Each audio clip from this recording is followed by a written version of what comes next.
Welcome back to BYoungMinistry.com.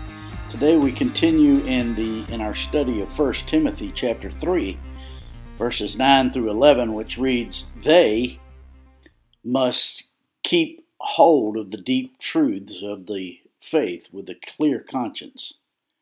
They must first be tested, and then if there is nothing against them, let them serve as deacons.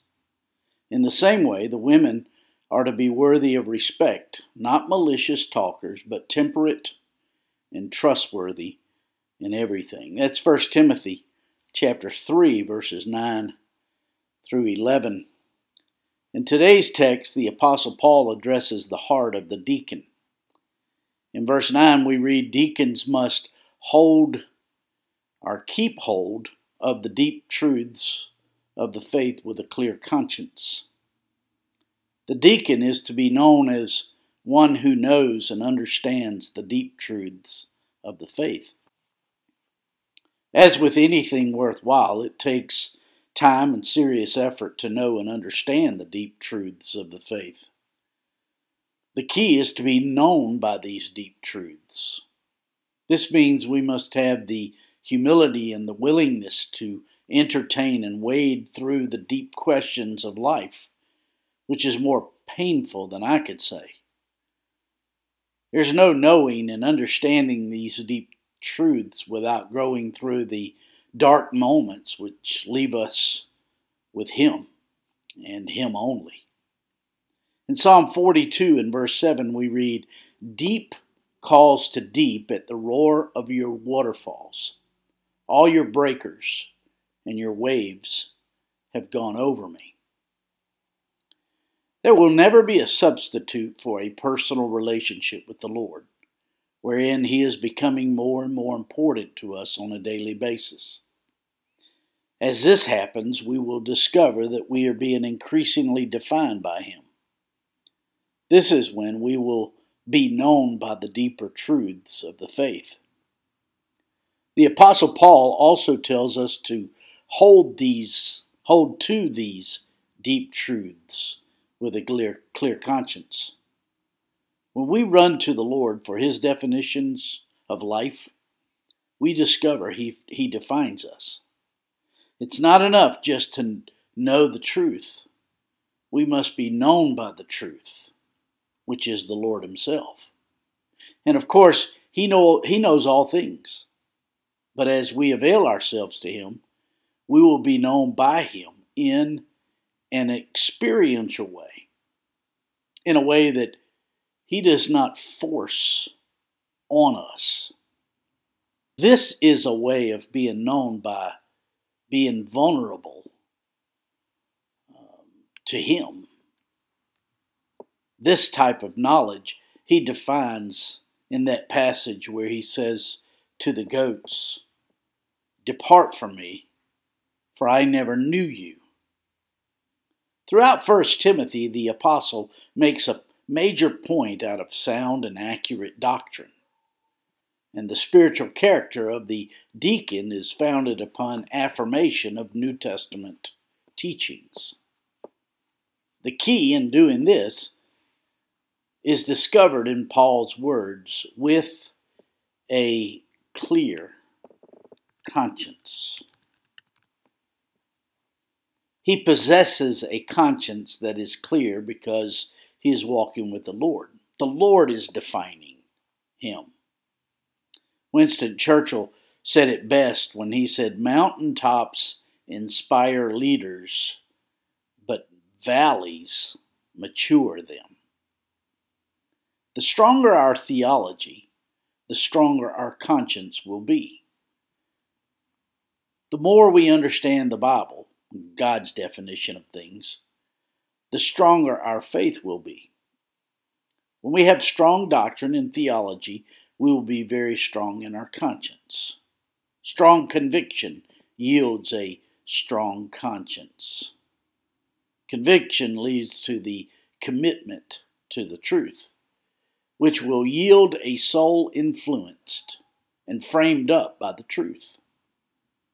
Then, that welcome mat before our hearts will render a love for the truth and might I add, for God and others. Elders and deacons are models of what the rest of the church are to be.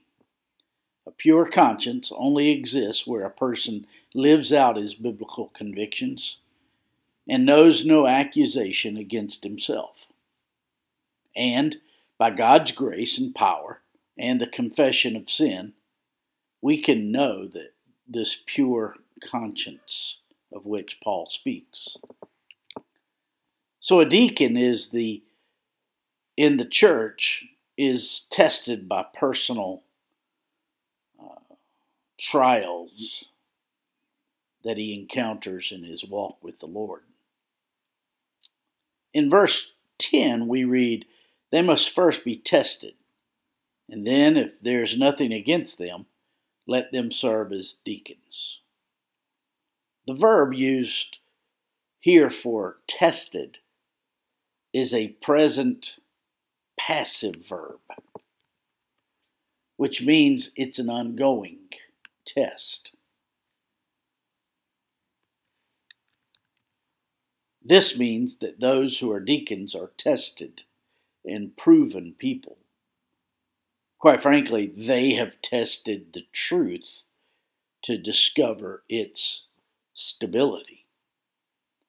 The words in the remainder of verse 10, "And then, if there is nothing against them, let them serve as deacons." These words introduce us to a word that means to be blameless. To be blameless is to have no blot on one's life, without spot, without blemish, nothing for which he could be accused and disqualified. The difference between the elder and the deacon is in function. The elder is to be a skilled teacher, and that is never a qualification for a deacon, because the function of the elder is uniquely the public teaching of the Word of God. Deacons may teach. They may teach very effectively. They may be on their way to becoming elders, but the primary function that they serve is the carrying out or the application of the teaching being done by the elders. In verse 11 we read, "In the same way the women are to be worthy of respect, not malicious talkers, but temperate and trustworthy in everything."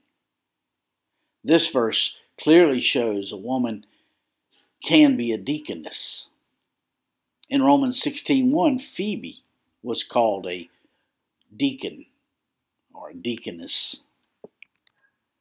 And unlike the elder, the deacon can be a woman.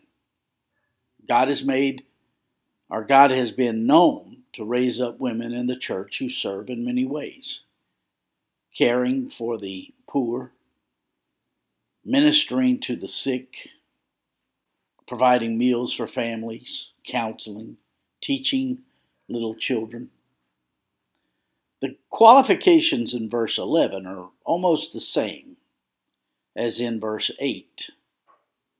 In verse 11, the apostle uses the word diabolos, the word for devil, to describe what the deaconess's speech should not be.